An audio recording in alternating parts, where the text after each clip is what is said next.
Hello there, and welcome to Nerd Jersey. I am Nicole Herview. And I am thankful you didn't start that like a Russian mobster. I started the... Because in that first cut, you're hello. Hello.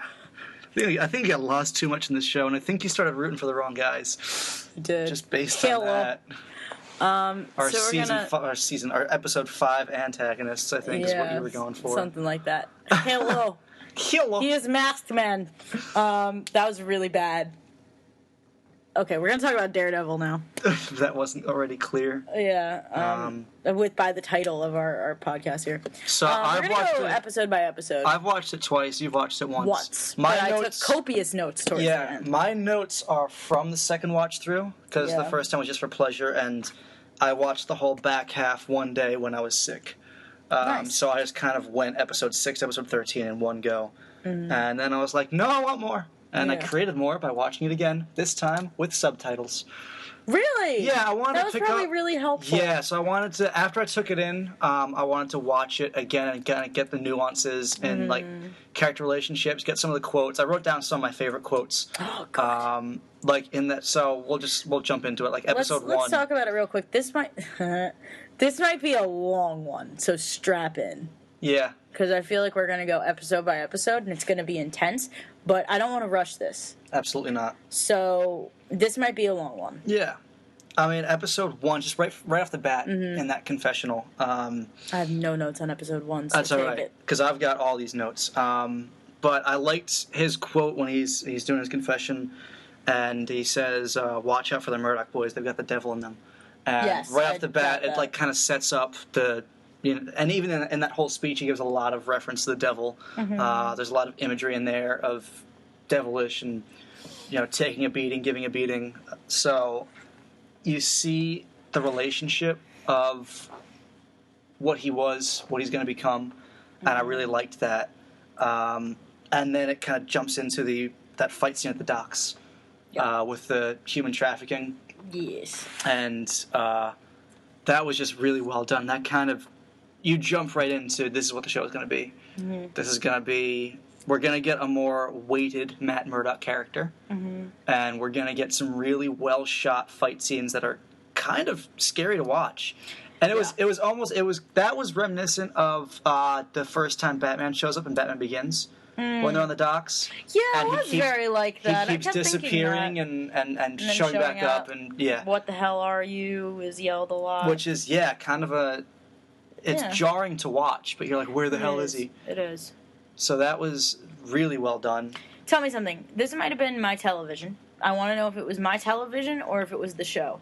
Was a lot of it very, very dark and difficult to see? That scene was, there was a lot of...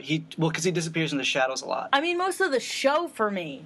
If it was at night, I had an issue seeing it. So I don't know if it's my television. Yeah, I think you need some...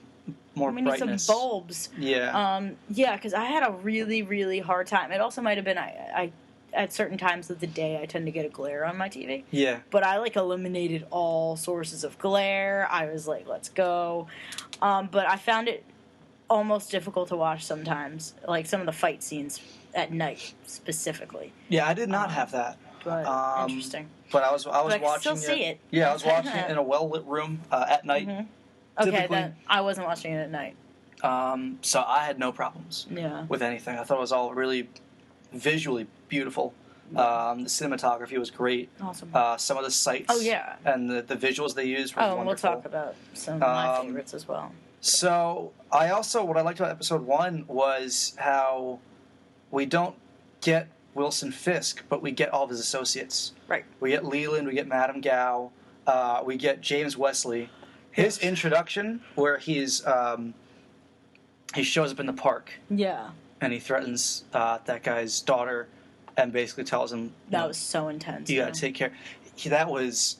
Right off the bat, I was like, dude, I would watch a show with this guy as the main villain. And I was like, I know that he's just kind of his right-hand man, but I was like, this guy could carry a scene. There was something about him right off the bat. It's Toby Leonard Moore.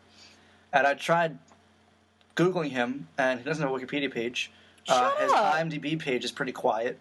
This is. He's gonna blow up. Yeah. He's great. And he's got. So I went on his Twitter. I follow him on Twitter now, and he's got really good fan interaction. Oh, cool. He's got kind of a small pocket of fans, I guess.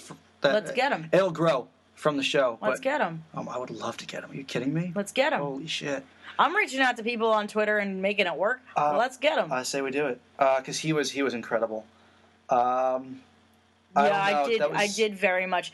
Here's the thing. If you hate a character right off the bat, that actor is doing an amazing job. I didn't even hate him. Oh, I hated him. I was enamored. Like, well, I mean, I guess it's like, I don't know what I saw in that scene, but I was like, this motherfucker. I was really mad. I was like, this guy is a jerk.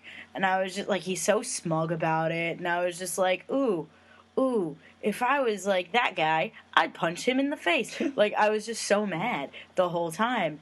And I was like, this actor is great. What I liked was it didn't feel like it was just, this is going to be really thinly written so we can introduce all these characters. No. Everything had a purpose. I liked how Karen Page fit into the fold, and I liked how they introduced Foggy, and that whole phone call was great. Mm-hmm. I will admit, my first watch through, just in that phone call between Foggy and Matt, I didn't know if I was going to like Eldon Henson's performance. Mm-hmm. I was like, he might be a little bit goofy, but I loved him. Right after that, when he met up with their cop friend, yes, and basically bribed his mother, which I was like, nope, Foggy's in. I like him. I liked how that little scene carried through to the end. Yeah, and we'll talk about that. But like, literally everything was intentional. Yeah, because that was the guy. Every little stupid thing that they did in this show was intentional.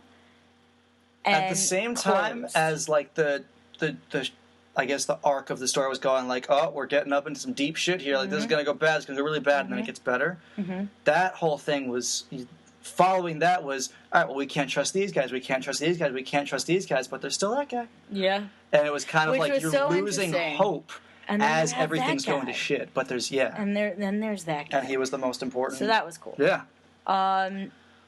Are you good for episode 2? I'm ready for episode 2. All right, this is the only thing I have to say about episode 2. It's very important. I have a lot of notes for episode 2.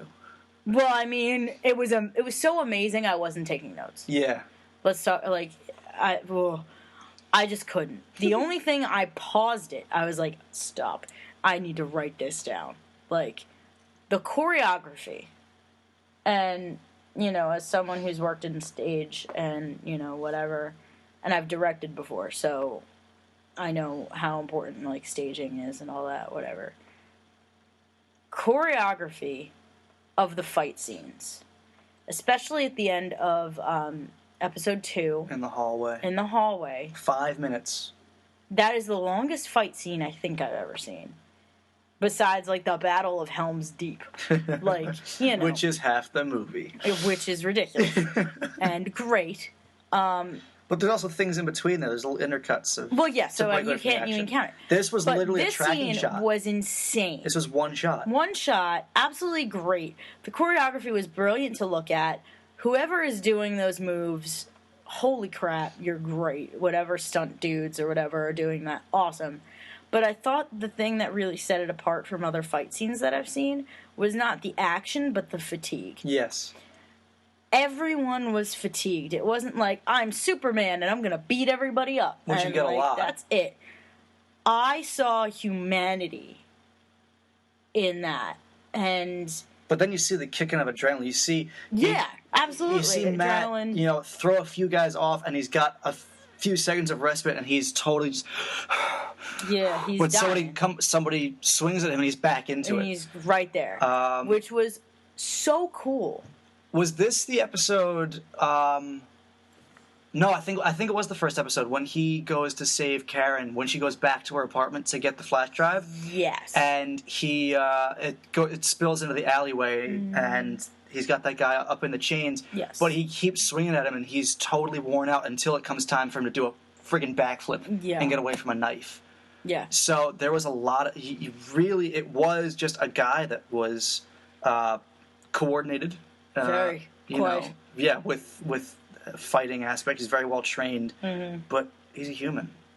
Absolutely. He's built himself to be, to as close to the peak of human ability as he can. Yeah. But it takes a toll. For sure. It's not like watching Thor swing a hammer on take out all the frost giants and just be able to quit. No, it's much less fantastic than that, Yeah. but almost more fantastic. Because that's something that we as people can understand. It's like, oh, that guy's got a hammer. Like, I don't get what's up with that, because that's not something in our world. But this guy is 100% Yes. in our world. And, I think he does have this interesting power of, like, his blindness obviously heightens his other senses, which is what happens. But his to an unbelievable extent. Yes. Which I guess is the nature of the accident, right? Mm-hmm. Like, it was all chemicals and stuff, and so that's interesting. But it's still believable. Yeah. Like, it's a couple steps down from radioactive spider bit you and now you're Spider-Man. Like, it's a couple steps down from that. But very, very believable. I think he's one of the most believable heroes I've ever seen. I mean, even Batman, who's kind of like, he's just a dude, it's still a little like... Well, the difference being that he is a billionaire, who has all those resources at his right. It's something that we can't at his fingertips. Attain. Yeah, Matt Murdock was just a dude, a product of right place, right time. Oh, I don't know about right place, right time, but serendipitous moment of him being there, pushing I think blind gentleman out of the way of incoming traffic, causing the accident, and becoming blind. Yeah, I don't think it was a blind gentleman. I'm not sure. I don't know. But I do, because I remember him saying, like, he saved my life, he pushed me out of the way, he saved my life. And it didn't look like he was blind. I think it was somebody saying, your son's a hero, he pushed that guy out of the way. Maybe I'm reading into the comics. I think because in the comics... That might be the comics. That makes a lot of sense for a comic. But I don't think it was that in the show. I'd have to watch again. I could be wrong. And I'm going to jump ahead just briefly here, but... when they introduce Stick later in the season. Oh, yeah, that's when my notes really start. I like how they kind of look at it as a gift, as he's been given something that he has to work with. But let's wind it back. Yes. Because there were quite a few quotes that I really liked that in episode 2? Yeah, in episode 2. Okay. That set up a lot about the character and how they were going to portray him. Cool. This is probably stuff you can only get on second watch, right? Or no? This is from me watching it with the subtitles on. Okay. And me being like, and then knowing where it's going to go. Yeah, that's what I mean. Like, it's stuff that is poignant because you've seen what happens. Okay. But there was a scene during the interrogation on the rooftop with Matt and Claire, where she says, I find a guy in a dumpster who turns out to be some blind vigilante who can take an unbelievable amount of punishment without one damn complaint. And Matt says, well, the last part's like Catholicism. Which was like kind of the one of those few moments where he makes a quip as Daredevil. I love that. But, because it's a very heavy show, but there are some of those fun moments. Oh, yeah, I wrote some of those down. Little jokes in between. Yeah. And then there's as a youngster with him and his dad, when Jack gets his attire for the boxing, his gown to go into the ring, and it's red. And Matt says, good thing about red, they can't tell how much you're bleeding. So that's kind of how he ends up in the red suit in some way. Yeah. And then there's where Murdoch's. We get hit a lot, but we always get up. Yes. So definitely, I knew that was poignant. He's dishing out a lot of beatings, and he's taking a lot of beatings, but he is very much tied to his faith. Mm-hmm. And it's at times throughout the season it gets rattled, and I have a lot of that written down. But I think the religion is huge in this. He's Daredevil. It plays into the theme in episode 2, I think, was recovery. Yeah, I would agree with that. First shot is Matt in the dumpster getting rescued by Claire and her neighbor and patching him up. I love Rosario Dawson, so I was so happy. Goes into a flashback of younger Matt before the accident, stitching up his father after him taking a beating in the boxing ring. And then Jack gets his orders to go down in the 5th round. Like, that you're going to go down, we're going to make a lot of money off of this, you have to go down in the 5th round. And he's like, I go down in the 5th round. Yes, but then and in some ways that's him kind of bending to somebody else's will and losing his dignity, but he gets it back by defying that. And then... we have Matt's recovery, we have patching up, we have a lot of that. And then we have the rescue of the little boy at the end from the hallway fight scene. Which was my favorite scene At the time, I had only seen 2 episodes, but I was just like, this is amazing. Another note about watching with subtitles: anytime that he's off screen, but he's saying something as Daredevil, or he's like panting or whatever, it labels him as the Masked Man. Really? The subtitles say Masked Man, and then his quote of the last part's the Catholicism, whatever it is. Yeah. They label him as the Masked Man, which is cool because that's how he was kind of listed in their universe in the media. Yeah. Masked Man, and then he becomes the Devil of Hell's Kitchen, and eventually Daredevil. But the fight scene, 5 minutes, tracking shot. Apparently how they did it was they put 2 rails in the ceiling, and it just went back and forth. I liked how there was a lot of implied violence. Yeah. Implied, but there wasn't like blood and gore. Mm-hmm. He would disappear into a room. Yeah. And you wouldn't destroy things. Yeah. You wouldn't see anything happen until there's a guy walking by and a toaster flies out and hits him in the head. Yeah, I love it. You'd hear struggling behind the door, and the door would explode out into the hallway, and he'd be fighting off 3 guys. Yeah. But it never left. A lot of it was just this is brutal. It never left the hallway. It was. You were a person in that hallway. Right down to after the fight when he's standing outside the room and he takes off the mask to go and confront the kid. Loved that. Loved that little moment where you see him take off the mask and he's like, I don't have to be afraid of this kid. I'm just going to take off my mask. Like, it's fine. Even just in a way of, like, this kid shouldn't be afraid of me.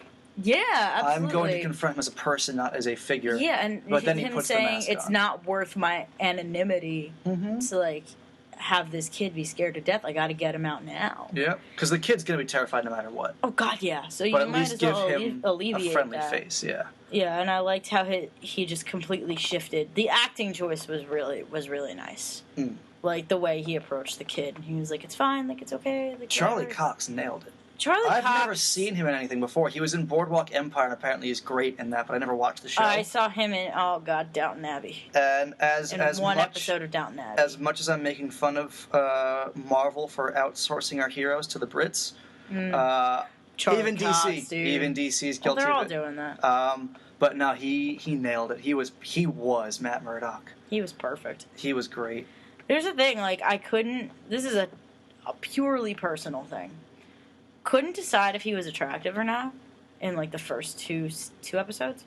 I was like, he's fine. And then throughout this series, I was like, he is wonderful. Like, I was just like, I just want him as a puppy. Like, I just, you know what I mean? Like, I just want to, like, hang out with him. And, that's it. And I thought that was kind of cool that it wasn't like, I love this hero. But you can't say I liked him because he was cute.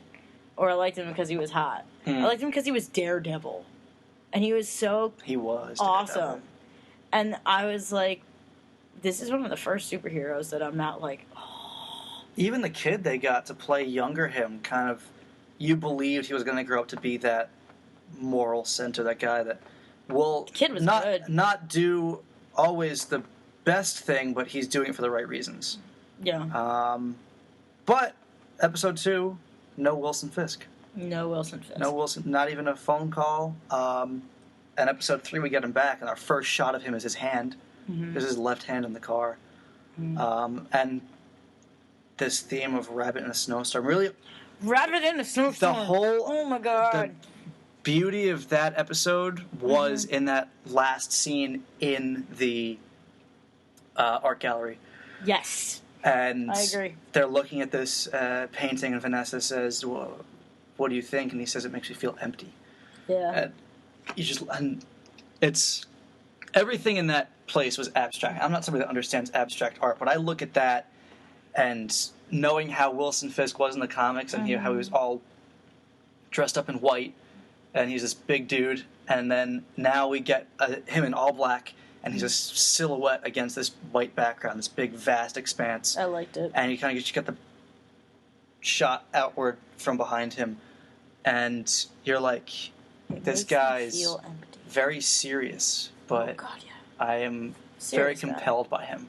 For sure. He, Fisk throughout, as a villain, as a character. Marvel's best villain. You kind of want to like him. Yeah. You're kind of like, he's okay, right? Like, he's not that bad. He's not what... And every time you're like, oh, he's not that bad. then he, like, smashes a dude's head in with a car door. Mm-hmm.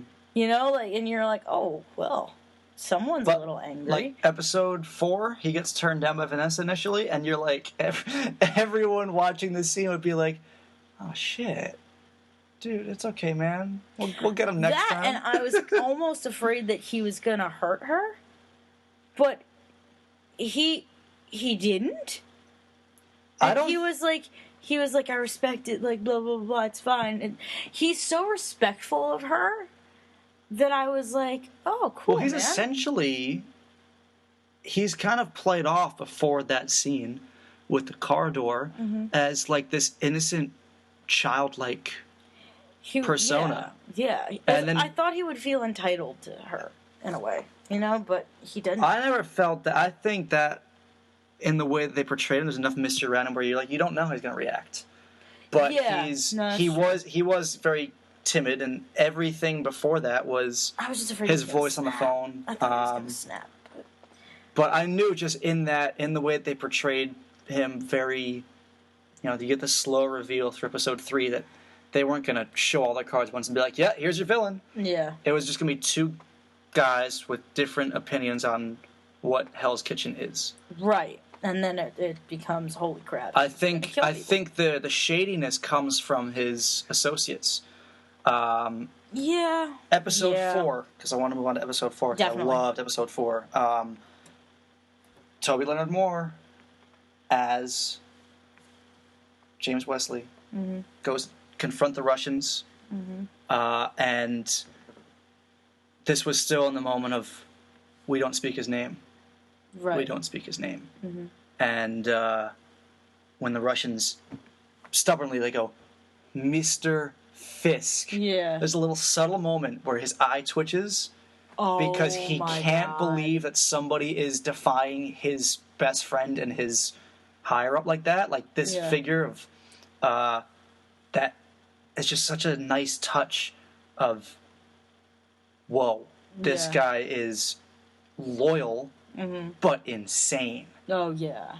He was so subtly insane. Like, yes. You almost believe that he was smart. Well, he is obviously smart, but like you almost believe that he just had his head on his shoulders and he knew exactly what he was doing and he was playing it out and he picked his side and that's it. Yes. But he's bonkers. He always kept his cool. So subtly bonkers. There was the one little snippy moment when he was hiring... Oh, this was in episode 3, when he was hiring their services to represent the assassin who clearly got the bowling ball. Yes. First of all, that intro scene... That was cool as hell. Well, it was hilarious that he's got the gun to the guy's head, and then it goes, like, 24 hours earlier. It's like, oh, we're going to get the lead up to this whole thing. And no, it was just for a joke. It was him pulling out these new guns, and he's like, nah, I like a good 6-shooter. No chance of any backfire or the gun jamming. And the other guy's like, man, this is brand new, top of the line. There's no chance this gun jams. And it goes back to the present, and the gun jams. So they went back a day just to set up a visual gag. Yeah. which was beautiful. Which was unexpected and kind of cool. But there was a little snip from Wesley when they're in the office, and Murdoch is refusing to help. Right. And he goes, he's Murdoch. Do all of your former clients end up working here, or just the pretty ones? And there was that little moment of like, oh shit.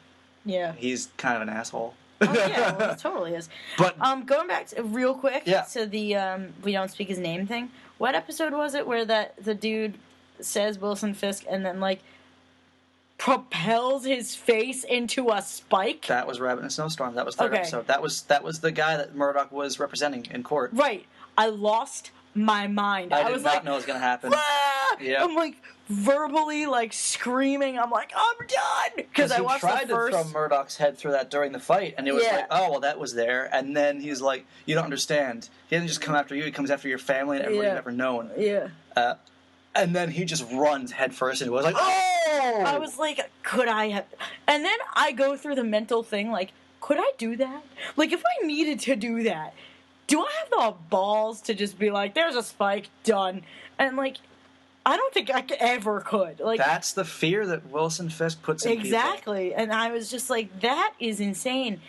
And this is something that's going to follow throughout this analysis. When I'm watching something alone, I don't verbalize. I don't even watching comedies, I'll be like, oh, that's really funny, but I'm not laughing as much. But if I watch it with somebody... Like, Parks and Rec makes me laugh, so I know it's good. Mm-hmm. You know what I mean? But, like, there are shows that I think are funny that I will just chuckle at. Yeah, but if you watch it with somebody, you laugh a little bit harder. Oh, you're dying. It's like laughter is kind of like a communal event. Same way of, like, interacting with a show like this is you're more likely to... I was verbal. Yeah. I was very, very verbal with this show, which I never am with anything. Like, that, actually... And Game of Thrones and The Walking Dead. Those are the only things I verbalize. Or I'll have conversations with Chris Hardwick during Talking Dead. And I'll just be like, yes, Chris, your analysis is correct. And that's it. But this show... That was a moment. It was more so in the last two episodes, which we'll get to. But this, I was like, holy shit! Yeah. I was losing my mind. That was the moment that got me when he threw his head into a spike. That was the moment where I was like, oh! Such an... Because... Correct me if I'm wrong, but they hadn't shown you that much gore. No, and they continued really not to. They kind of avoided gore, and that was just straight up... Like, it wasn't gory or anything, but it was like, whoa! That was ridiculously violent for no type of reason. And it just, like, hits you in this way that's... Even the car door shocking. scene was more... It doesn't show you that. It was more auditory than visual. That, and it showed you Fisk doing it. It didn't show you the head being destroyed. Yeah. It showed you Fisk slamming a car door. And some blood dripping down. And was expected. But it was... And there was the sounds of the blood dripping down. But it wasn't visually disturbing. But no, it was... And that was even more effective for that reason. Mm-hmm. It wasn't just shock. It was like, good God, this is happening. Yeah. And then Wesley's just in the car. Yeah. And then steps around and gives him a handkerchief to wipe himself off. Yeah. I wrote so we get in to my see notes, the monster he is. I wrote straight up, like... You don't understand. When I'm, like, just writing things down, I don't curse. Like, there's no need for it. But I wrote, fucker took a Russian's head off with a damn car door. I was... And actually, most of my notes for this show have expletives in it. Just do. Kind of because draws that out. For me to stop the show, open my notebook, and write something down... It had to really move me, and that's why, like, the first few episodes I don't really have anything, because I was just learning. Well, I never would have taken notes the first time I watched it through because I wanted to immerse myself in this world. My back page of my notes is episode 11, 12, and 13, and it's full, like full. But episode 1 through 10 is on my first page, and there's, like, nothing there. Because I wanted to soak it in. Yeah, absolutely. But then the last few episodes, I was like, this is too good. I need to remember everything. But there's more, the second time you watch it through, there's more things in motive you pick up on. Mm-hmm. Even, like, they address why they won't speak Fisk's name, because it would break the illusion that he's more than a man, according to the Russians. So, and then they punctuate that an episode later with him turning into a full-on monster. Yeah. And killing one of them because he interrupted his date and basically scared Vanessa into not trusting him. Which is such an overreaction. Because he's a child. He is a big child. Even on the date, he picks the childish dessert. Yeah, he does. And she says, like, isn't that something children eat on their birthdays? And he's like, well, I grew up eating it a lot. So he is kind of emotionally... He stopped growing... When he killed his dad, which is so he's insane. He's naive, but he's powerful. Oh, absolutely. He's got this temper, which is like he can reason with people, and he has this ability to make you like him.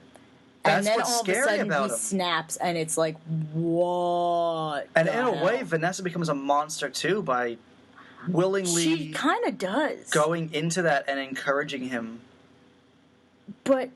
And there was a sense that she knew he was going to escape in the last episode. Oh, and she was totally cool with it. And she was like, I will marry you. I know what you've done, and I will marry you.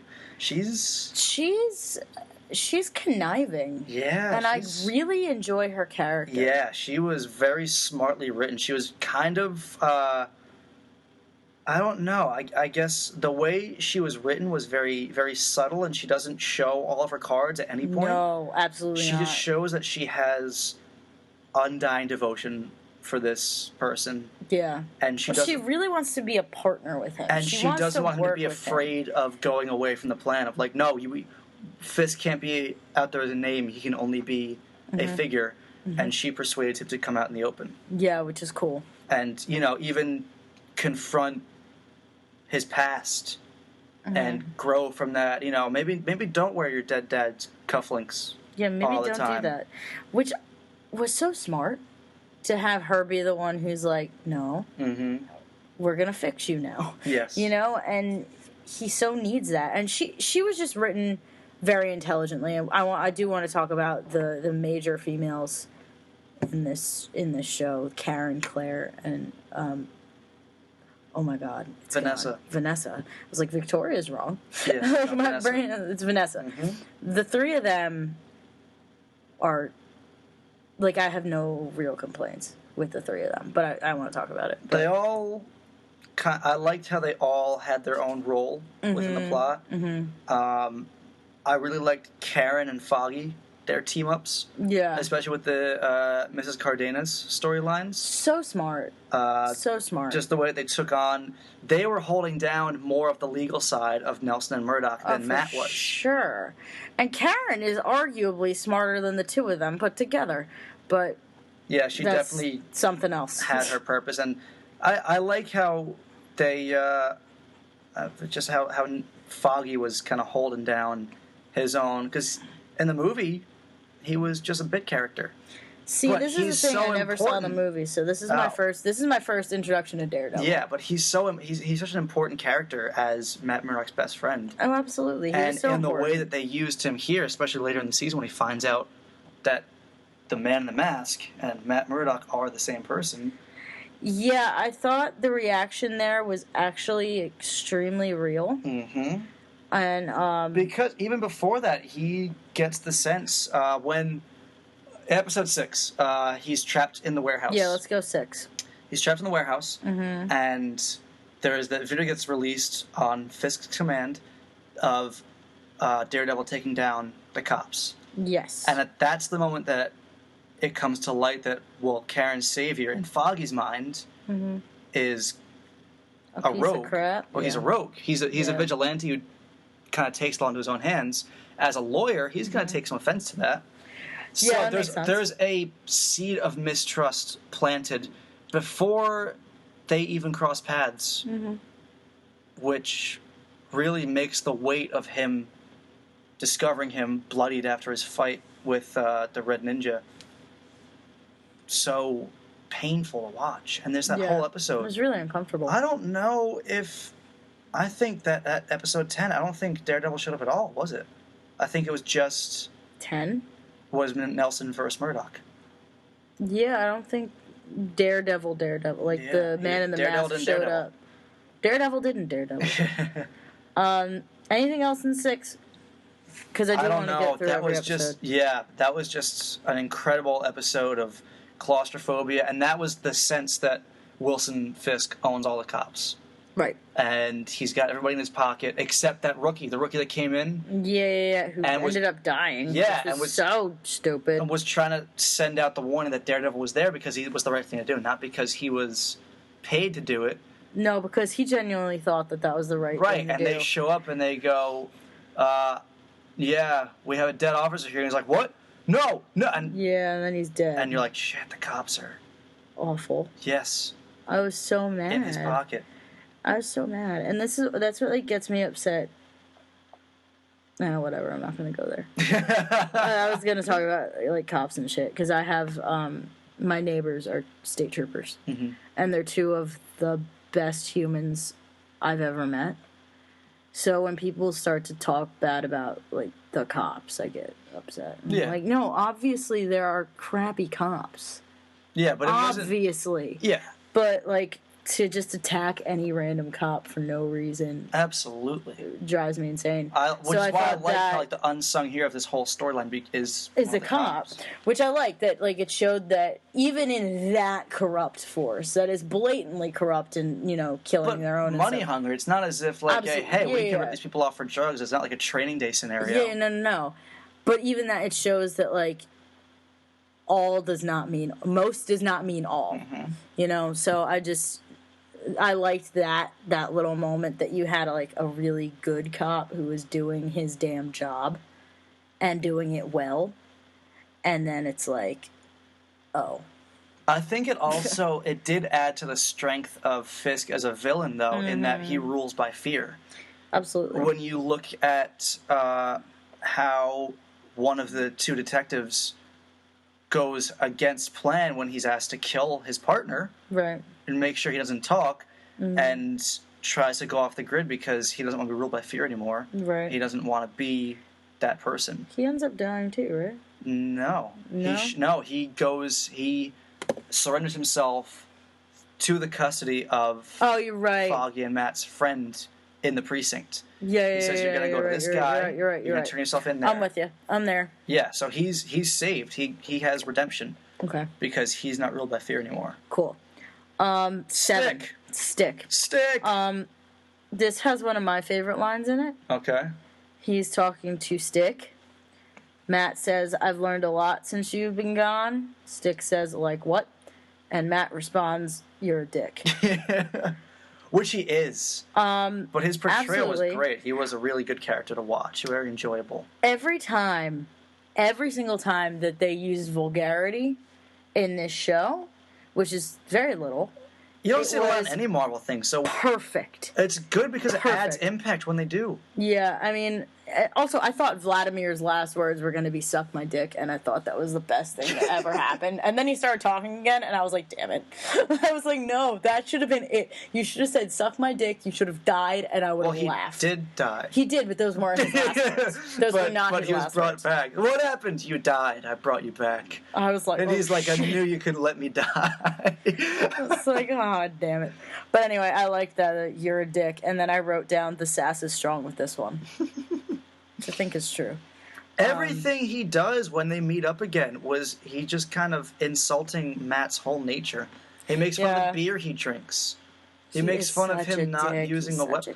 But then there's that moment with the bracelet. With the bracelet. I cried a little bit. Like, no, I didn't, but I was upset. He hadn't forgotten. You know, he obviously felt a connection to the kid when he cuts ties with him because. Well, you know that it's because he's got feels. Yeah, but he's gotten too close, and he's really creating a weapon. Mm-hmm. The same way that Black Sky was a child who was a weapon, he was creating a weapon in Matt Murdock, who was given this gift and was able to train him in the same way that he developed himself. Yeah. And then he disappears and meets up with who I assume was Stone. Right. To say, I have no idea if he's ready yet. I don't know if he's ready for what's to come. We don't know what's to come. I don't know what that is. That is such a setup for season 2. And I actually wrote down the end of episode 7 fucked me up a bit. That's exactly what we're talking about. But also I wrote down, and I don't know what it is that made me write this down halfway through it's the midpoint of the season. Yes, it is. And I wrote down something about Karen, and this is where I want to talk about Karen a little bit. And of course, this is only halfway through, so she even develops more. But I will read it out loud, and then we'll talk about it. Karen is super brave and smart and determined, but she does some stupid shit. Can't tell if she's being dumb or human, but I like that she doesn't run away. She's scared, but it doesn't deter her. Karen confused me. Because I wanted to be like, she is the coolest thing, like, ever. She doesn't take shit. She really doesn't. She's like, oh, you've got something bad to say? I don't care. I'm still going to bring your shit down to the ground because it's wrong. Like, what you're doing is wrong, and I'm going to prove it. The non-disclosure agreement. That and everything. Yeah. Literally, like, she wants to go after everything Fisk. Her and Ben did. Exactly. And Ben tries to deter her for her safety because she's already been targeted twice. Absolutely. And she's like, no. Thinking for her, but she's like, no, these people, exactly. They almost took me down twice. Yeah. I'm not going to let them get away with that. Exactly. Also, I'm not going to let them take someone else down.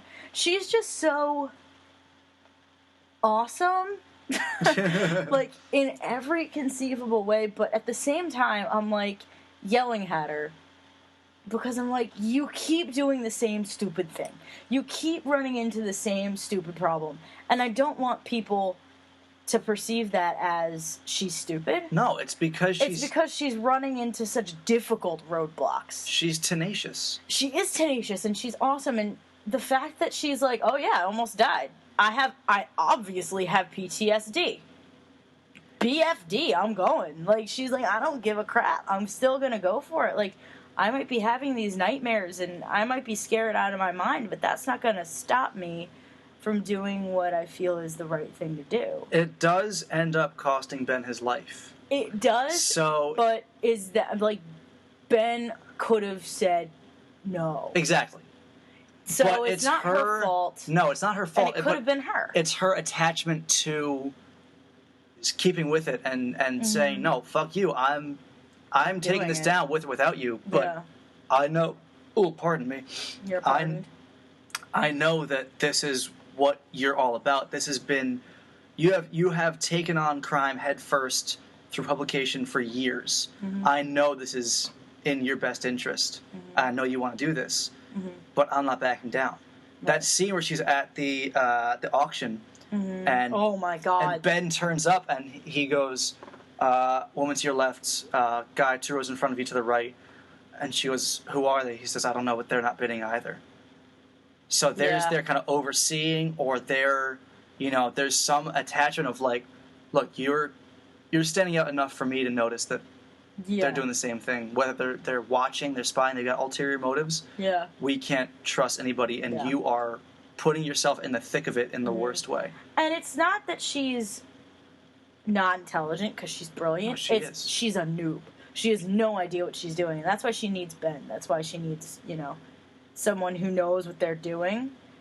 And it's just a completely different world. Like, if you were thrown into that, you wouldn't know what the hell to do either. You would just go to that auction and take notes and figure it out and blah, blah, blah. You wouldn't think, I have their relationship was terrific. Absolutely. And I was so happy with the portrayal of Ben. Ben was great. Because he is such a huge character in Daredevil and Spider-Man. Because he works the Daily Bugle.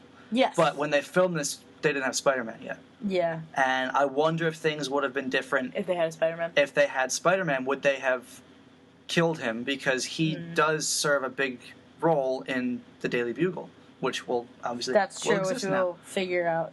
But we'll never know. But Absolutely. Just his role in this season with taking on Fisk and finding out what they find out was incredible. And they made him so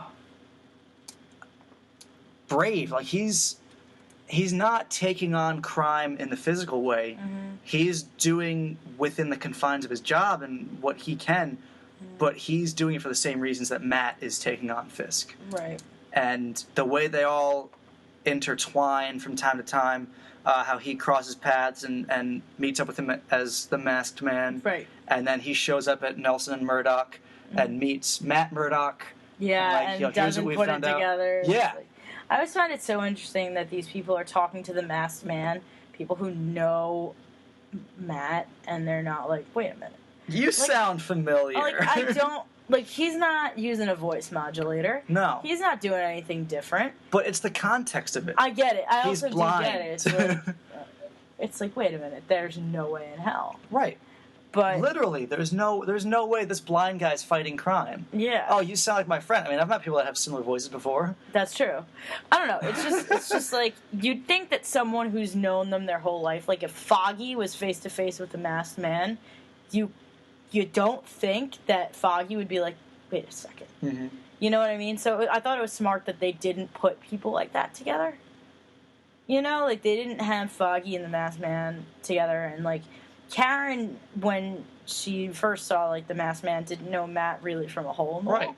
So it makes sense. And but Ben she was also under really attack anytime she saw him. Yeah, I mean, there's a bunch of things that and Ben only met him briefly. Exactly. There's a bunch of things that contribute to the people that the Masked Man meets don't know Matt Murdock very well. So, in the movie, Ben Urich deduces that Daredevil and Matt Murdock are one. Really? Yeah. That's like one of the last scenes is he figures it out, and he is about to publish an article called like Justice is Blind or something. Ooh. And because I haven't seen it in years, but I think the whole point was he wasn't sure whether or not to trust Daredevil. Mm-hmm. So outing him was kind of like a service to law enforcement, to the people, and for their safety. But as everything winds down in Act 3, he has this whole article typed out, but he just deletes it. And he says something along the lines of, like, you're doing the right thing, you're doing this for the right reasons, and so he deletes the article and basically in a way of, like, your secret's safe with me. Kind of teasing that, they're going to work together, and then there was never another movie. But we got the show. We did get the show. Speaking of, episode 8, the opening sequence with Fisk, with his cooking and his dressing, and then he looks in the mirror. Like, it's a very mundane scene, and it's kind of artistic and beautiful. It is. And then he looks in the mirror, and it's a bloody kid. And you're like, what? And I thought, credits, I like wasn't sure, I wasn't sure sequence. the Emmy-nominated opening sequence. Yeah. I think, first time I watched it, I was thinking, holy shit, he killed a kid.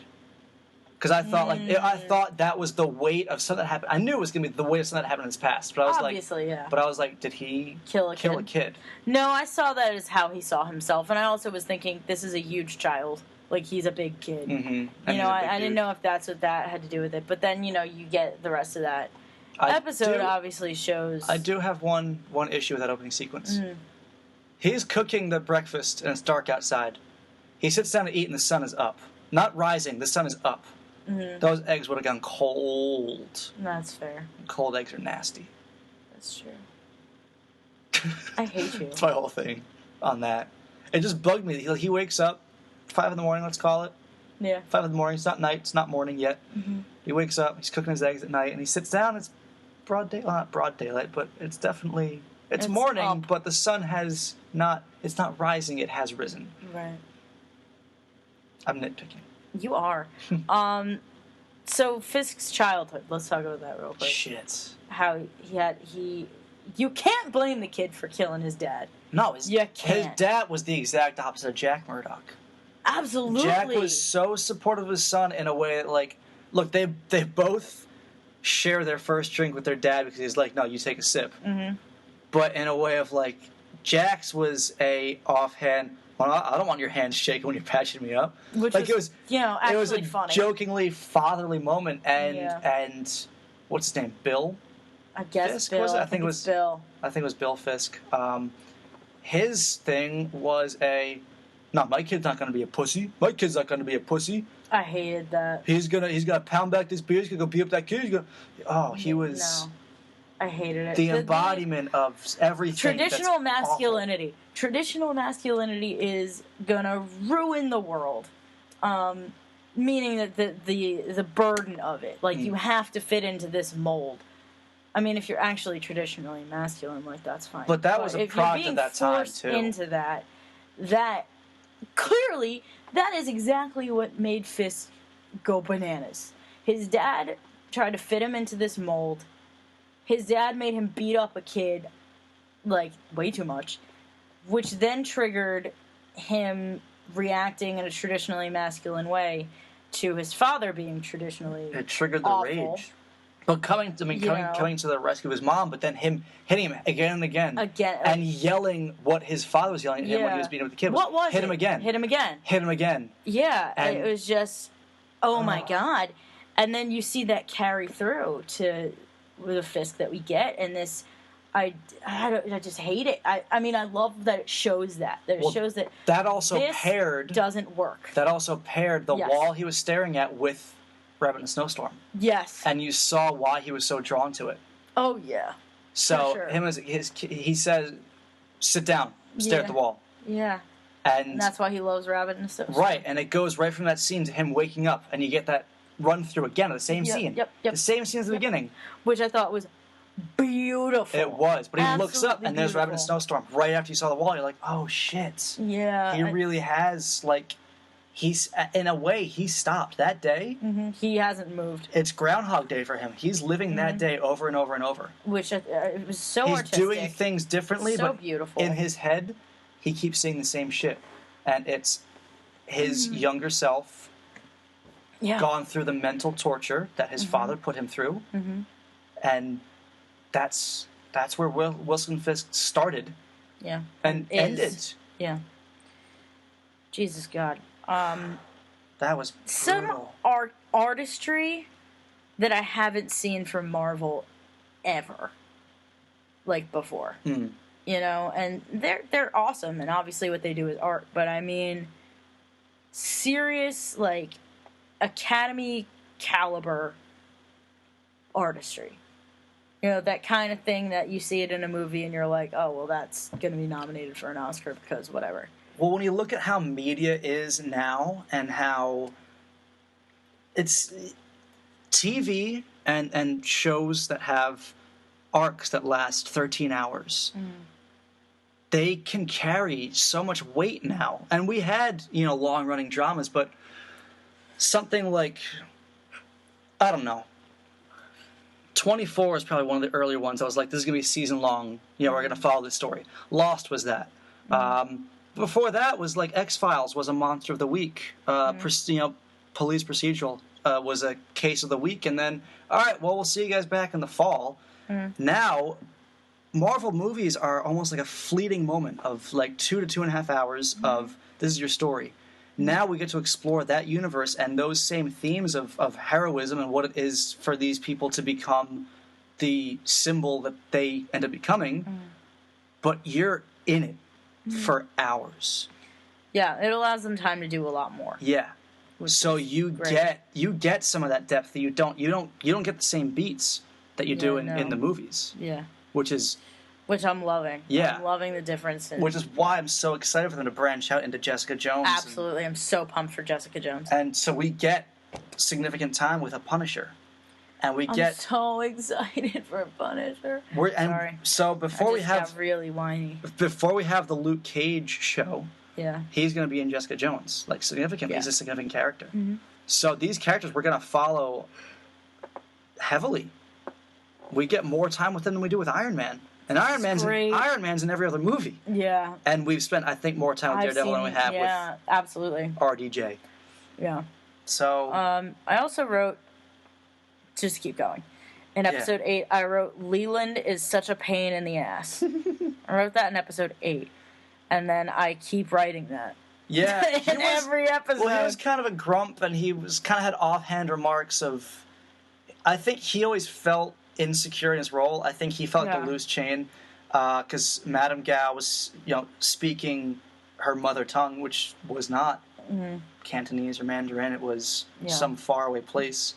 Which apparently is a call to Iron Fist, which I've never read, so I'm not sure. But oh my God, we totally skipped something really important. So he feels like the odd man out. You get Fisk and Wesley are the dynamic duo. Yeah, and he's just so prickly about it. You know what I mean? Like he's 68 years old, a whiny son of a bitch. I was just like, dude, shut the hell up. But whatever. We skipped something really important. What did we skip? Episode 5, I think. Yeah. The scene shot inside the car. Oh my God! It was another tracking-like shot. Yes, the circular motion. Where they're bringing the, I guess drug mule is what. Yeah, the blind drug Chinese mule. Dude. But everything. I think he's Chinese. Was in that cab. I don't know if he was Chinese or Japanese. Well, yeah, but here they were going to, I guess, Madame Gao's headquarters, workshop. But you got the camera in the car. He starts singing as they leave the car. He's singing to himself, and the camera's moving around. Brilliant. And another moment which reminded me of like the first scene where you're following the people Daredevil's taking down, not the masked man himself. Right. The camera turns and the alley's empty. It comes back and he's standing there. I loved that. And that second, I was like, it was one of the. It's going to seem a little bit off topic, but oh damn, the Scream movies, some of my favorite horror movies. Oh Lord, yeah, but yeah. I didn't really like Scream 3, but they did a really cool thing in the third one.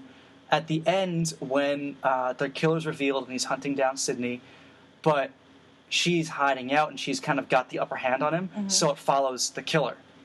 Ooh. And she becomes the person that keeps disappearing because all through the movie, Ghostface is appearing, disappearing. You don't know where he is.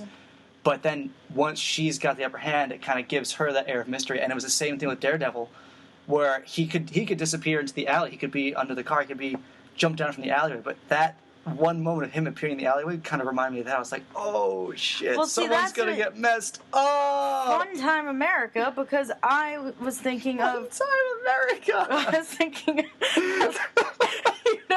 you never heard me say that? No. Oh, instead of saying, I hadn't been to that place in years. Well, instead of saying fun times, like, oh God, good times, I say Fun Time America.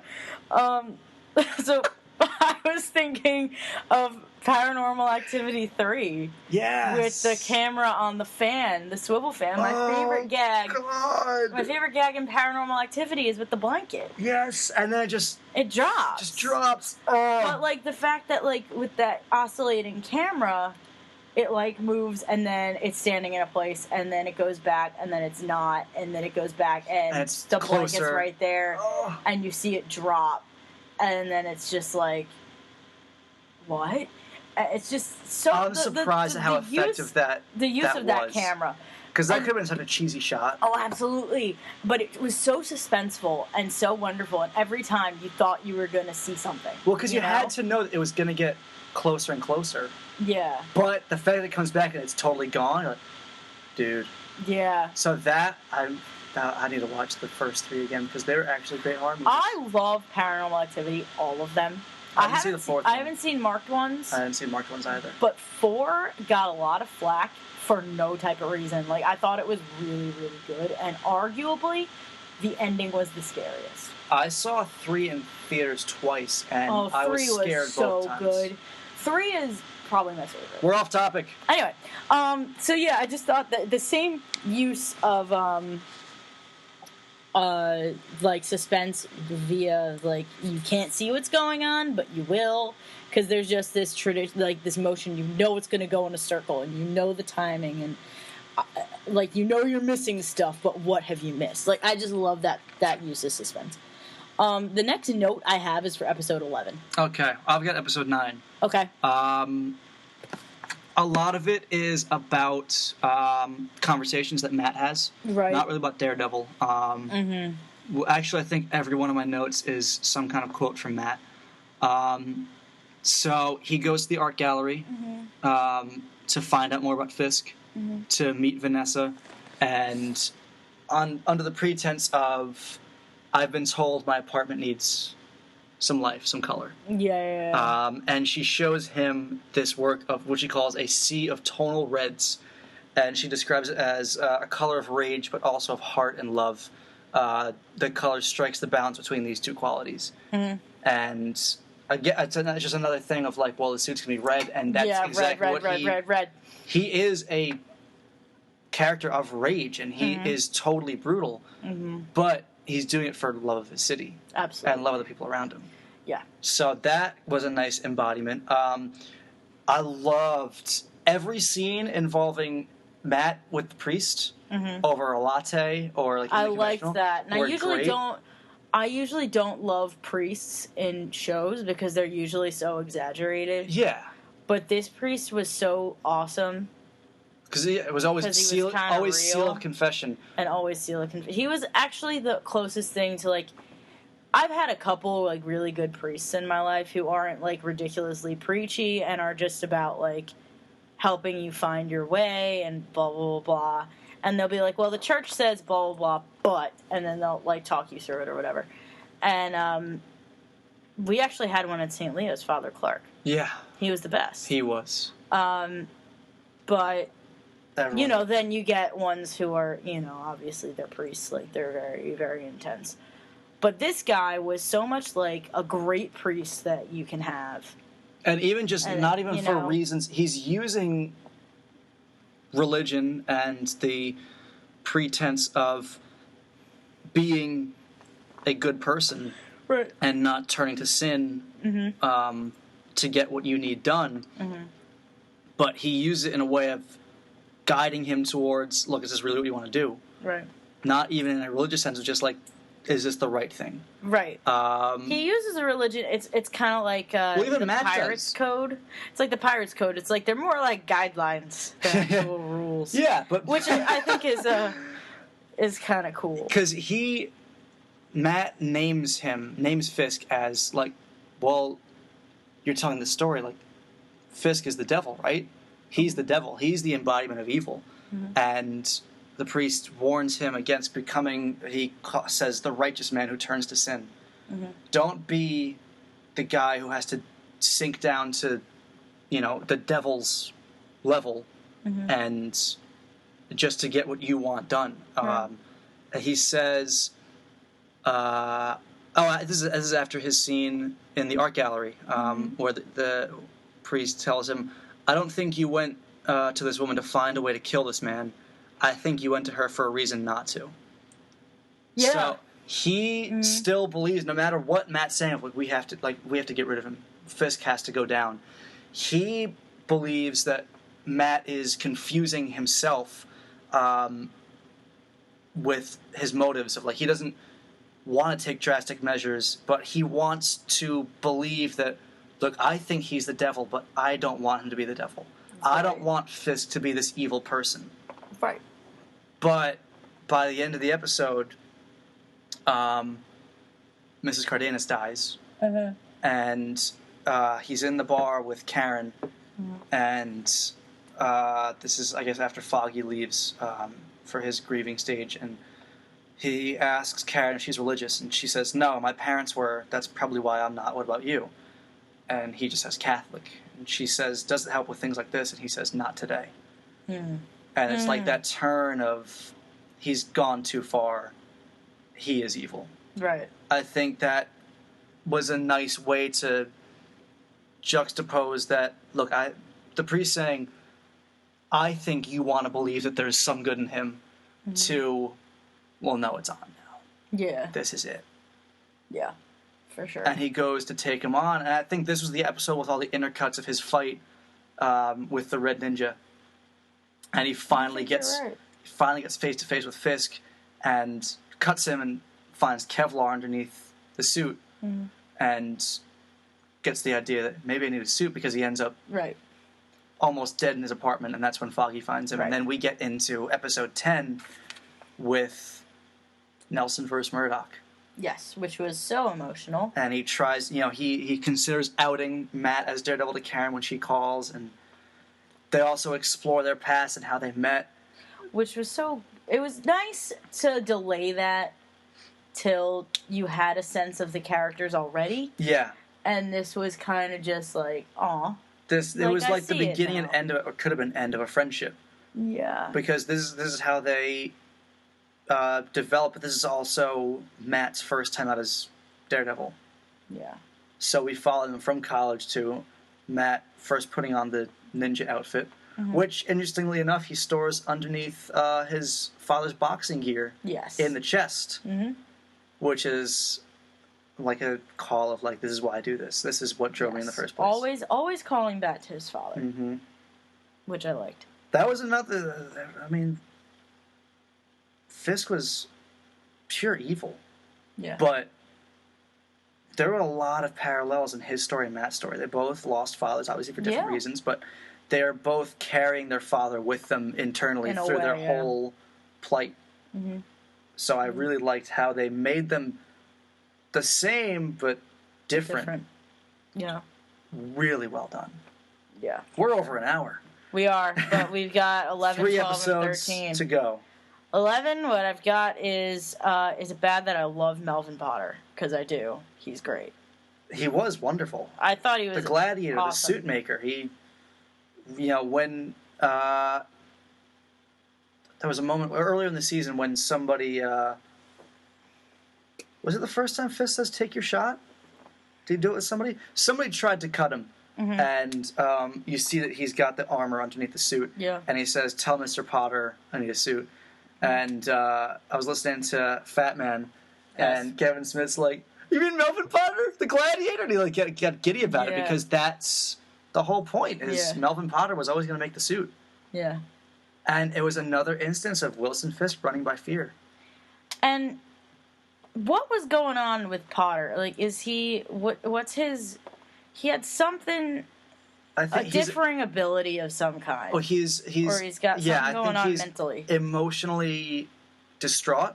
Yeah, I feel like he's got shell shock of some kind. Yeah, I think in like PTSD, but like in a way that insane. Fisk is stunted. Yeah. And maybe it could be a developmental thing, or it could be, I don't know, but the implications seem to be there was this person that was caring for Melvin Potter. Mm-hmm. And I think in the comics, he's it's like his parole officer, somebody that he becomes, attached to and trusting with. Right. And she is the person that Fisk is trying to hurt. Mm-hmm. And he just can't fathom that because she's a good person. She can't get hurt. Yeah. I don't know, and I'm glad they didn't try and make it. Yeah, they didn't give us a lot of. It was just look. Fisk is ruling with an iron fist. Mm-hmm. He is striking fear into these people to control them. Yeah. Melvin Potter included. Yeah, I really enjoyed his character, and I liked that he was full without us needing to know everything. Like, there was just enough there that I was like, that's a real person. Like, I don't need to know anything else. Yeah. I loved that. You're not supposed to be in here. Like, no one's supposed to be here, and they fight, and then... Yeah, and he's just trying to say, like, no, like, you're gonna get hurt. I don't want to hurt. Like, no one's supposed to be in here. Not, like, trying to be threatening. Just trying to be like... Yeah. Dude, no, what are you doing? Because if he catches you here, then I will have failed, and he will hurt all of us. Yeah. We will all be fucked. Yeah, exactly. But... I like that turn, too. I just liked the turn. Yeah. Of, like, you think he's this threatening dude, and then all of a sudden it's like, no.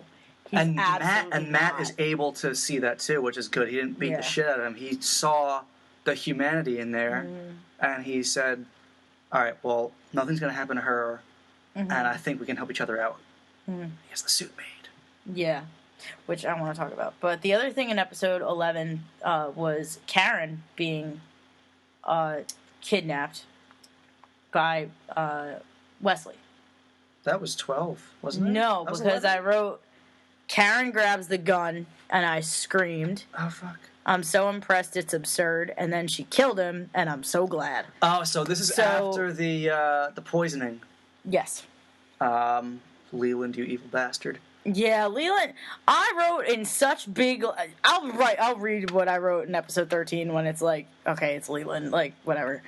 But, yeah, I thought it was smart that Karen was like, there's a gun on the table, and she just grabs it, which is something you've seen so many times, like, there's a gun on the table. Yeah. And nobody ever just grabs it. And she did, and I was like, yes! And I had kind of a problem at first with why would he put a loaded gun on the table. Yeah. And the more I thought about it, the more I was like, I think he's trying to do what Fisk does. Yeah. He's trying to put fear and doubt into people because he says, I'm not here to kill you, I'm here to offer you a position. Yeah. In the same way that the cops are in Fisk's pocket, he wants to scare Karen into bending to his every whim. But he puts the gun out there to be like you don't have control in the situation. I also think he put the gun on the table because he genuinely thought that she wouldn't do that. I think he did. That was the next thing I was going to say, is he definitely underestimated her. In an underestimating sense, and also in a you're scared to death, you little doe-eyed thing, and almost in a sexist mind state. Like, well, he saw this her little chick, like skinny chick, is not gonna have the balls to pull a trigger on me. Like, it's not gonna happen. He saw her when they were still after her. So she's the damsel in distress, so to speak. He sees her in the office when he says she's in a secretarial role. Right. Do all your well, she's obviously skeptical and fearful of him at that time. Oh yeah. Do all of your former clients work for you, or just the pretty ones? And that is all like a veiled threat. So that's bound to give her some shock, and then he kidnaps her. Yeah. He hasn't seen how hardworking and tenacious she is, and how she is the one that goes up to New York to find Fisk's mother.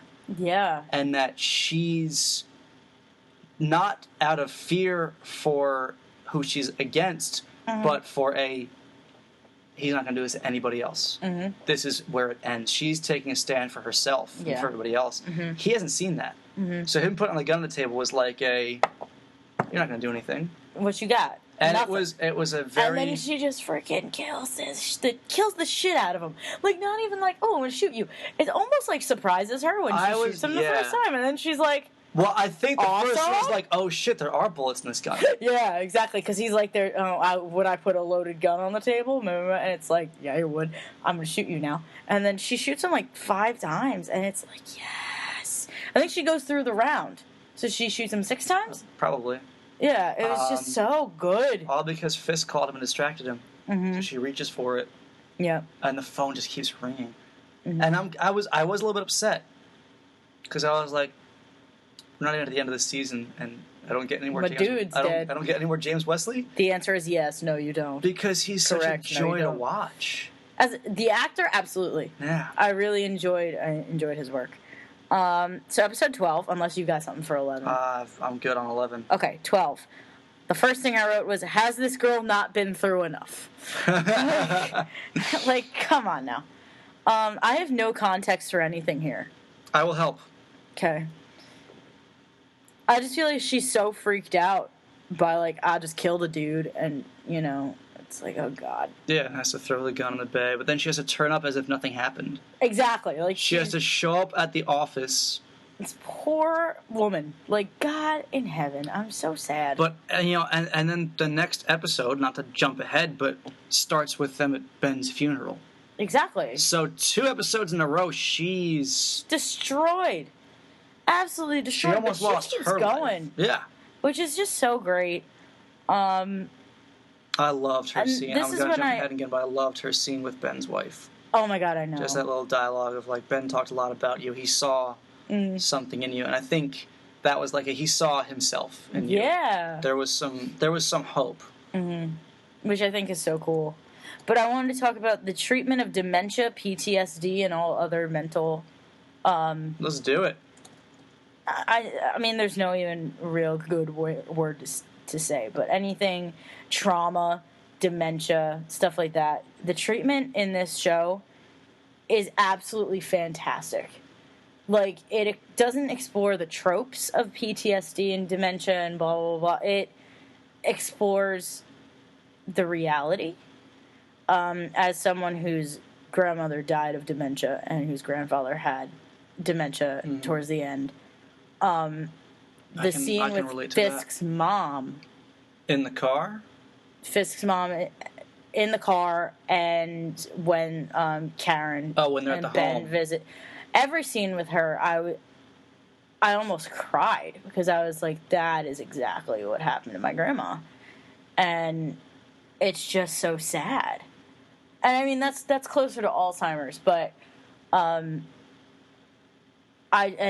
Karen's PTSD, and I guess Potter's, it seems to be PTSD or something similar. Some kind of distress, something. Just the way the actors are going about it is so well done and subtle, but not. And the fact that Karen's just trying to, she doesn't want to talk about it. She just powers through. That's so realistic. You don't want to admit that there's a problem. You don't want to admit, I'm going through this absolutely terrible thing. You want to say, I went through this piece of crap event, and I am fine. I am good.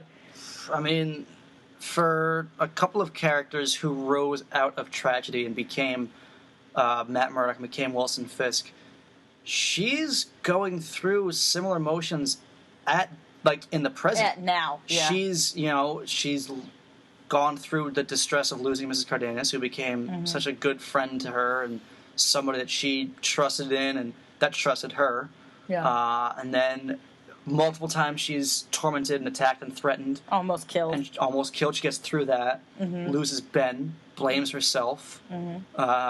She went through a lot, man. And I just thought it was important to say that their treatment of these mental, I guess, disorders or complications is so thoughtful. And I really wanted to commend that because you don't see it a lot. You see a lot of tropes.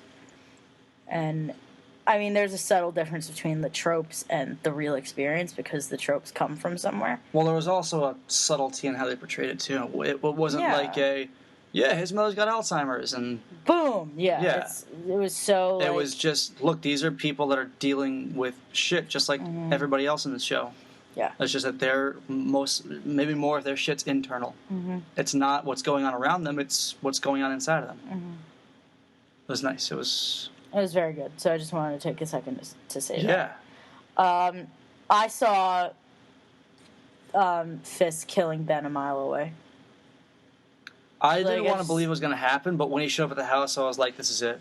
Oh, well, yeah, he does it so subtle. And not subtly, but and this isn't him slowly and ruling by fear. This is going to be him. Oh, he's just going to go for it. Yeah, which is why I said, I'm not here to threaten you, I'm here to kill you. Yeah, which is just like... And at that moment, I was like, oh, something's got to happen. Someone's got to save Ben. It's Ben Urich. Oh, I knew Ben was going down. I knew it was going to happen. I was so sad. But I knew it was going to happen. And there was a scene on the rooftops, and I just wrote, I want to scream parkour. Or I wanted him when to Matt scream. was I wanted Matt to start screaming when he was parkour. tracking the car with the mule too. Yeah, and he's like doing flips and stuff. Yeah. I was like, just one scream parkour. That's all I want. Parkour. Yeah, really. Did you have anything for 12? No more than that. Okay. These were, even on the second viewing, I cruised through 11, 12, and 13 and didn't write anything because I was just so... You're, like... This is how everything comes together. Mm. This is where we'll get the final showdown. This is where we'll get the suit. I just wanted to take it all in. And this is the episode... Like, I had been a little vocal throughout most of the show, but episode 13 is where I went bonkers. Like, I was home alone, thank God. It was dusk, so I closed every window, like shade, turned off every light in the house, and I was like, no one bother me. Oh, wait, no one's in the house. Cool. So I got real vocal real quick, and my first, I'm going to curse again a lot. Episode 13, first note is fucking kill Leland. Jesus Christ, what a piece of shit. Did he think that was going to go well? The poisoning of Vanessa and blah. Did he seriously think that he was ever going to get away with that? And then he thought he was going to get away just off a numbers game of I'm taking half your assets, but you still have half. Mm-hmm. That's how it's going to be. He was such a piece of shit. I was like, well, he was on down numbers. Something. Yeah, I was so done with him at that point. I was like, can we please? And it was one of the only times in the show that I was like, thank you for killing that person. You know, I was like, thank you, sir. But it was just... but that set off the time bomb that was the rest of the episode. Absolutely. And it was placed very well, and it needed to be there. So. You know, he's hidden away. If I don't check in every 24 hours, he's going to go to the cops, which gives him enough time for him to... 24 hours. He's got 24 hours. That's what you just told me. Go room to room through Hell's Kitchen. Yeah. 8 blocks by 6 or something. Yeah, it's like not a huge space. Area. Yeah. This isn't... You know, stakes were a little bit higher than they were in Face Off when he's given 8 days to find a bomb. Yeah, like you can find him, but they find him kind of at the last moment, and then it just sets everything off. The confession's out there. Mm-hmm. He surrenders himself. He gets all the names out. We have the scene, or the really montage of everybody going down, taken down by the FBI and by the cops. Yeah, that I want to talk about real quick. Raw. I'm a sorority girl. Get over it. Real quick. I have in all caps, it was the secretary. Did you see that coming? No. And in Ben's last scene where he's saying, like, how much is he paying you? What's he paying you to put in fluff pieces? And then he shows up at the funeral, and I was like, I never considered that it goes that deep. Yeah. I didn't know who it was. And I think she... Upon second viewing, I noticed her a little more, knowing it was her, in that scene where he's calling out the editor and saying, like, he must be paying you, and he says, take your shit and leave, you're done. Yeah. And the camera does kind of hover on her for a little bit. It does, right? Because I remember being like, why is she in the background? I kind of, like, remember thinking, ooh, why is she there right now? Yeah. And then, but I was like, and then, like, they showed it, and I was like, yes, I knew it. But I was also like, I had no idea. You know, at the exact same time, I was like, I don't know what's going on. Mm-hmm. That was a little moment of justice for Ben. Like, he knew that something was up with that paper. Yeah. He just had the wrong person pinpointed. Right. I also have, before the shit hits the fan, I have fucking tell Karen Jesus fuck. So you wanted him to just say... why can't she know? Is there any good... Give me a good reason that she shouldn't know that Matt is Daredevil. I just don't know if he finds it that vital. I know, but I think it's this idea that she gets a little bit of an I told you so moment in that he's outed as a hero.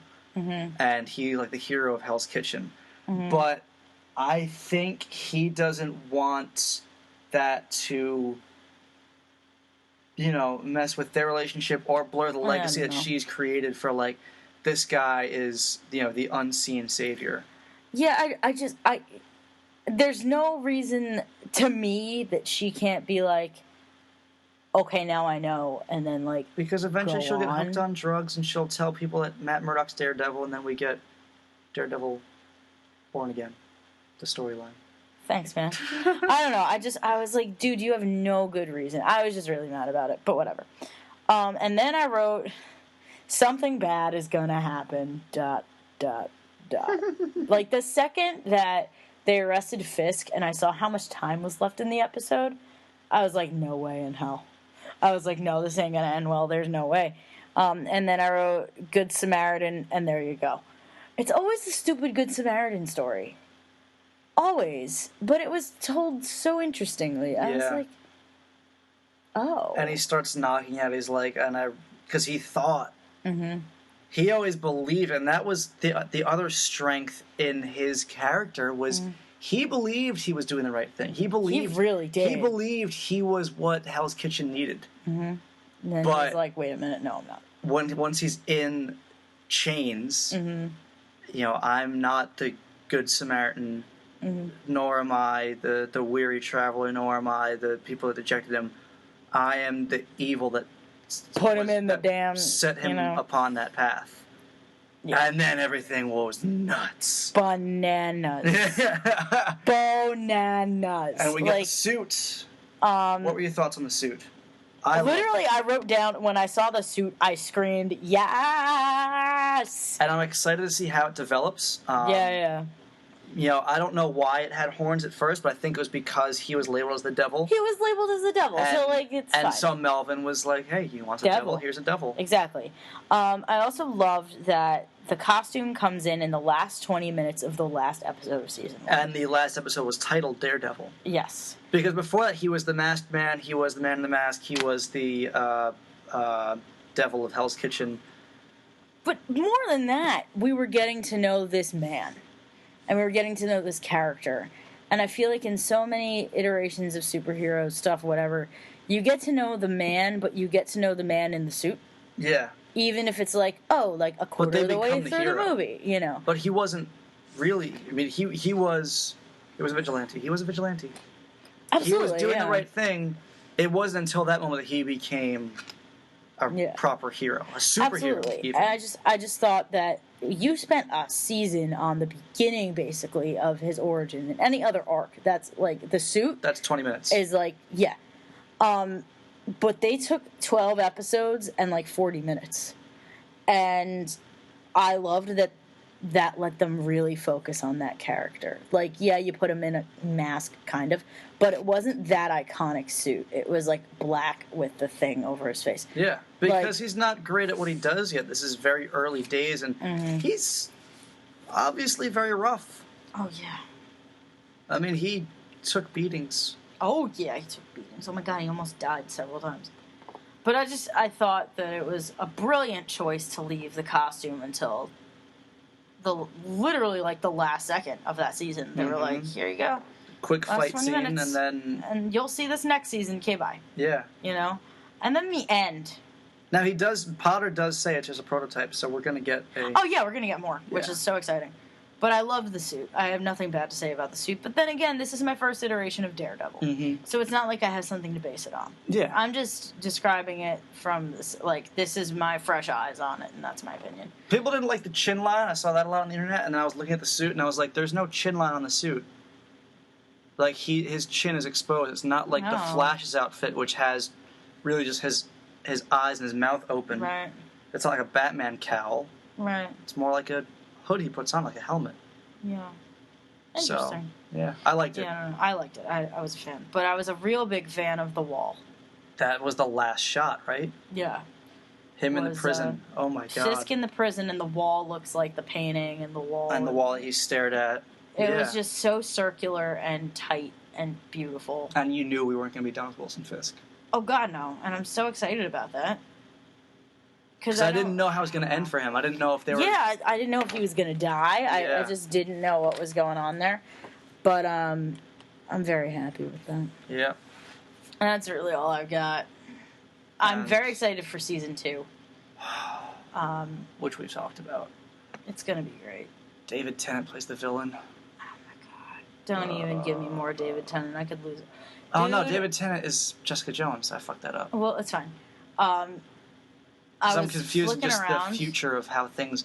Because we do get David Tennant in the Marvel universe, and we're getting the Punisher, and it's because it's 1 in the morning. That's why It's 1 in the morning, and I'm dying. But we're getting David Tennant, we're getting the Punisher, we're getting a whole new... We're getting David Tennant and the Punisher. We're getting a new property of Jessica Jones, which has never been done. Like, this is... We've never done this before. Yeah. Haven't had this before. Yeah. And rumors that Charlie Cox will be involved in Jessica Jones as he will the second season of Daredevil. But it leaves some implications for how they're going to deal with the Defenders. Yeah. Are we going to do 4 seasons of Daredevil alongside 3 seasons of Jessica Jones alongside 2 seasons of Luke Cage and then get Defenders after they introduce Iron Fist? Yes. I have no idea. I just said yes. Or are they going to do... I don't know what's in their plan. Because the renewal for season 2 was not until a few weeks after it premiered. Bless you. Thank you. David Tennant, you just reminded me. I was flicking around the other day, like on the television, and Doctor Who is on Disney now. I saw it listed, they're playing reruns, and just flicking around, and it's the last episode of season 2 was on, and I was like, the one where Rose. Yes. Yeah. And Bad Wolf Bay and I guess if it's my last chance to say it, Rose Tyler. And I was like, I'm watching this right now. And I was like ready to go to bed, and then I was like, no, I'm not. And I watched it, and I cried like a baby, and I threw things again. Because I remember the first time I watched that, I watched Doctor Who when I had mono in college, my sophomore year. For like a month, all I did was sit in bed and watch Netflix. Obviously, I had mono. And I watched all of Doctor Who.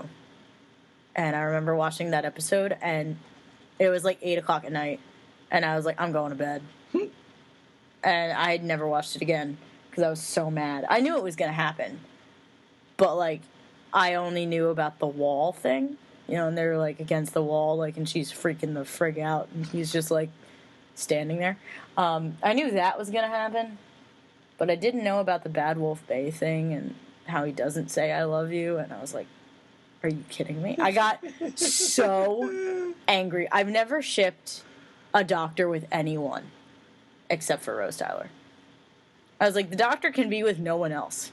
Like, companion, cool. Donna Noble, my favorite. Like, in a go. way, she does end up, as things developed, with the double Doctor. With a Doctor. And it was okay. Grew himself out of his hand. I need to watch those again. Yeah. I went back and... we are so off topic. I know. I was watching some of the David Tennant stuff, so I want to do that. I will end by saying I hope we can get Toby Moore on here. Oh my god, that'd be stupid. He does now have a Wikipedia page. Oh, good. But he was in John Wick last year, and he was in Daredevil. And other than that, he had some guest spots in... Let's see where TV he's based out of. He is Australian. Oh, damn. But he just posted a picture of him in New York like last week. Well, maybe he'll move to New York. I think he might live here. Yeah. It's like Richard Armitage lives in New York. I'm just saying he's from Australia. I know, but like your mom's from Australia and she lives 10 minutes away from me. That's why I can connect with him on that. Yay, cool. All right. Well, I think we should call it a night. Yeah, because I have to go and sell my car tomorrow and take care of some business. Cool. Well, this has been Nicole Herview. This has been Alex Bond. Reminding you always to wear your nerd jersey with pride. Good night.